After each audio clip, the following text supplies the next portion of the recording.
Geared locomotives are special kind of steam locomotives used to handle the rough track and steep grades of logging railroads. Mr. McCormick owns 4 of these engines. There's Eddie, a Shay locomotive, Hector, a Heisler, Clarence, a Climax, and Duke, who is a rare kind of logging engine called a Dunkirk. They work on Mr. McCormick's logging district. They take fresh cut logs from the forest all the way to Denville to the sawmill. There it's turned into lumber and either heads out on a mainline train or back over Donna Pass to Antone Junction and beyond. The other engines remind them and respect them for their work. Well, all except for one. Marty is the newest engine up to Denville and Western. He had never met logging engines before, and whenever he got the chance, he always called them freaks and saying they were improper engines. Mr. McCormick and Dan had decided to organize a special passenger train that would run on the Saturday before Memorial Day.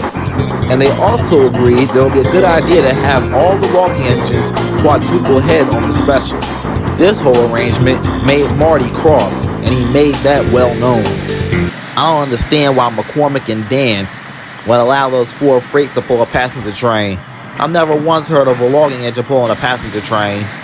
Eddie and Hector were indignant. First of all, there are many railroads where Shays, Heislers, and Climaxes pull passengers on occasion. I don't understand why, retorted Marty. You guys can't go very fast. Because we're not designed to go fast, snapped Hector. We're designed to climb steep grades, not for speed. And it's also to get around sharp curves, Eddie added. You conventional steam engines' wheels are too rigid to go around those curves. You would derail for sure. Marty, clearly ignoring the 2 engines, then said, another thing that doesn't make any sense. This is a Memorial Day special. Malcolm over here is an ex-Navy engine. He should take the train, since it's, well, you know, Memorial Day. Malcolm sighed.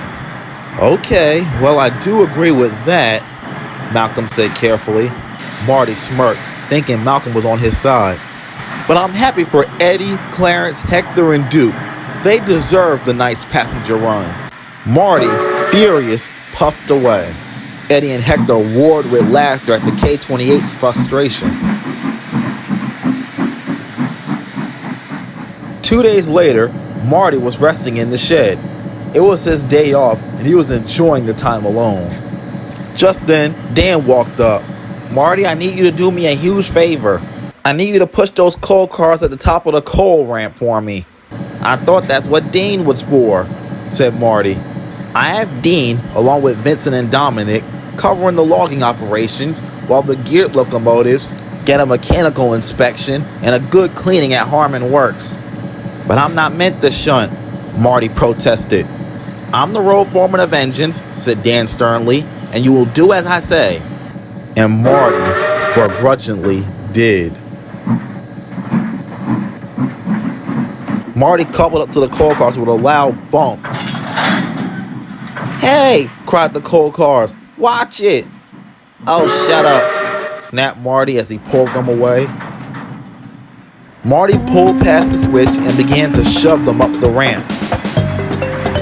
Steady, Marty, warned his driver, but Marty wasn't paying attention. It would have been better if he had.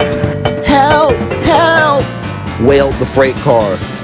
Suddenly, Marty realized what was about to happen and quickly slammed on his brakes. But it was too late.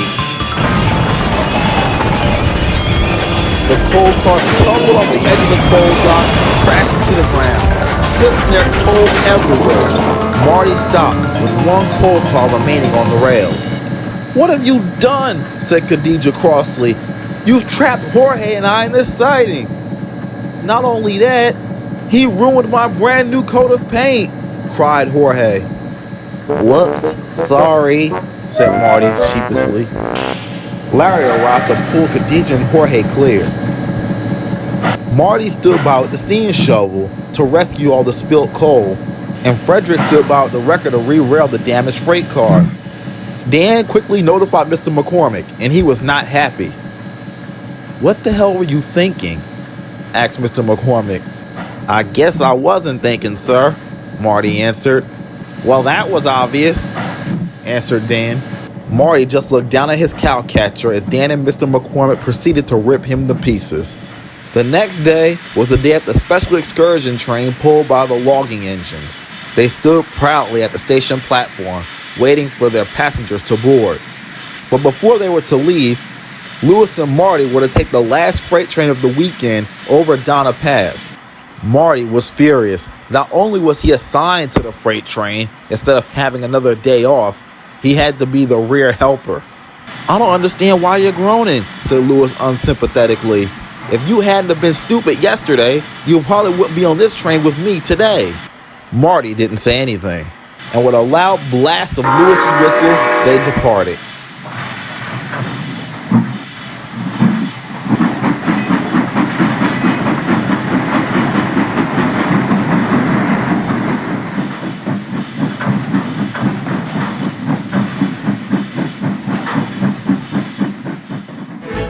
The first part of their journey went pretty well.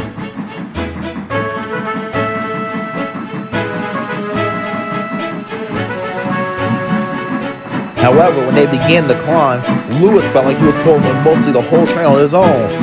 Come on, Marty, called Lewis. Stop being so lazy. But Marty wasn't being lazy. He was finding it hard to keep steam up. Marty tried as hard as he could, but it was no use.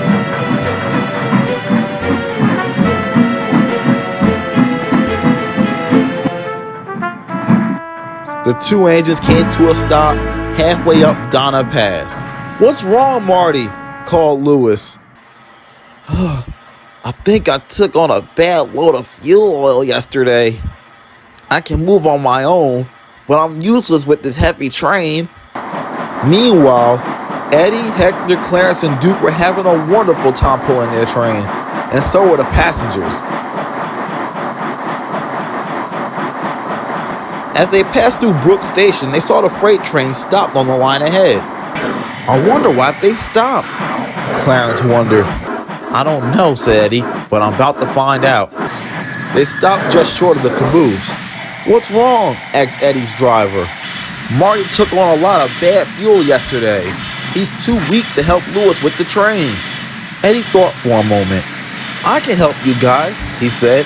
They can uncouple me for the special, and I can push you guys to the top of the hill. Hector, Clarence, and Duke can handle this train on their own. Right, fellas? We sure can, replied Duke. So it was arranged. Eddie was uncoupled from the special and coupled up to the freight train. And with all his might, he began to push.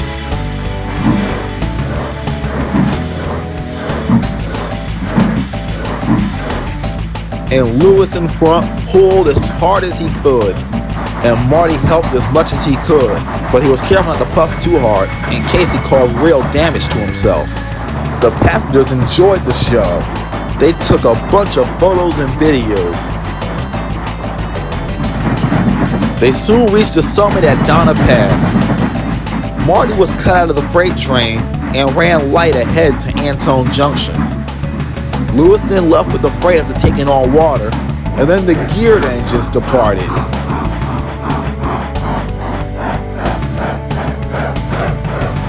At Antone Junction, all 5 engines settled down in the shed for a rest.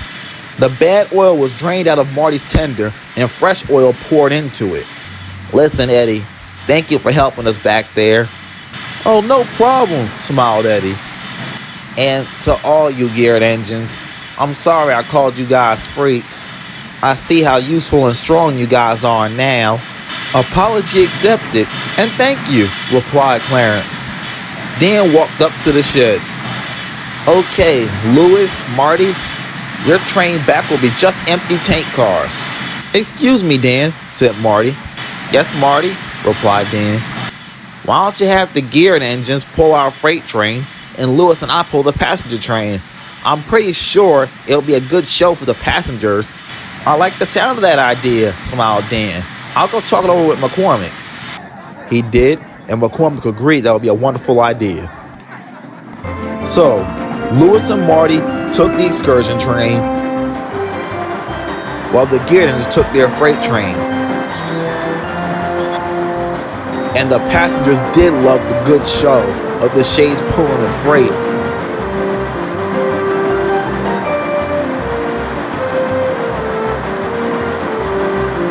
And at the summit of Donna Pass, the passengers all got out of the train and watched the geared engines cresting the summit in fine style.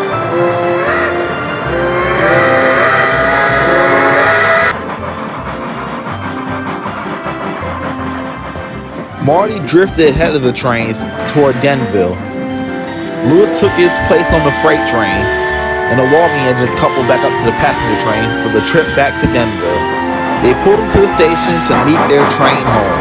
The passengers thanked Mr. McCormick and Dan for a wonderful stay on their railroad, and also all 5 engines and their crews for helping to make it so special. Since that day, Marty and the logging engines have become firm friends. He no longer sees their designs as odd, but very clever and unique for the work that they do. It just goes to show that you shouldn't judge based on appearances alone, because you have no idea what could be on the inside. Don't you agree?